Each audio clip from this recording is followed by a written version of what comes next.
किल्ले त्रिंगलवाडी हनुमंतरायाची कातलात कोरलेली 6 ते 7 फूट उंचीची मूर्त आणि सगळ्यांचं मन वेधून घेणाऱ्या या पायऱ्या हेच या किल्ल्याचं वैशिष्ट्य म्हणता येईल.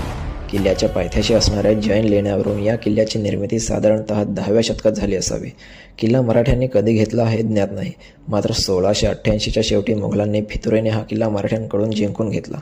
तर जय शिवराय मित्रांनो, इगतपुरी परिसरात वसलेला हा किल्ला बघण्यासाठी आम्ही मुक्काम पोस्ट सह्याद्रीच्या भटके नेहमीप्रमाणे शनिवारी रात्रीच मुंबईहून निघालो. सकाळी 5लाच बेस विलेज त्रिंगलवाडी गावात पोहोचलो.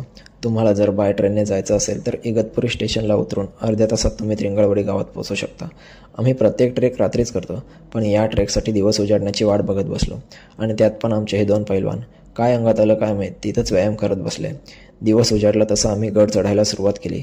फोटोशूट करत करत सह्याद्रीचं फुललेलं दृश्य बघत बघत आम्ही गडावर पोचलो आणि अखंड कातलात कोरलेल्या पायऱ्या चढून हनुमंतरायाचं दर्शन घेऊन आम्ही चहा करायला बसलो. थोडं पाऊस होता, त्यातच आम्ही चहा बनवला आणि निसर्गाच्या सान्निध्यात बसून चहा पिण्याचं सुख अनुभवलं आणि त्यानंतर राहिलेले अवशेष बघून आम्ही परत येण्याचा रस्ता पकडला. तुम्हाला जर हा ट्रेक करायचा असेल तर पावसाळ्यातच करा, कारण बहरलेल्या सह्याद्रीत रमताना आत्मा मुक्त होतं आणि नवीन विचार जन्म घेतात. अतिशय सोपं आणि कमी बजेटमध्ये एका दिवसात करता येणारा हा किल्ला तुम्ही फॅमिलीसोबत सुद्धा करू शकता. त्यामुळे शक्य असेल तर नक्की भेट द्या या किल्ल्याला. जय शिवराय. भेटू पुढल्या प्रवासात नवीन गडावर.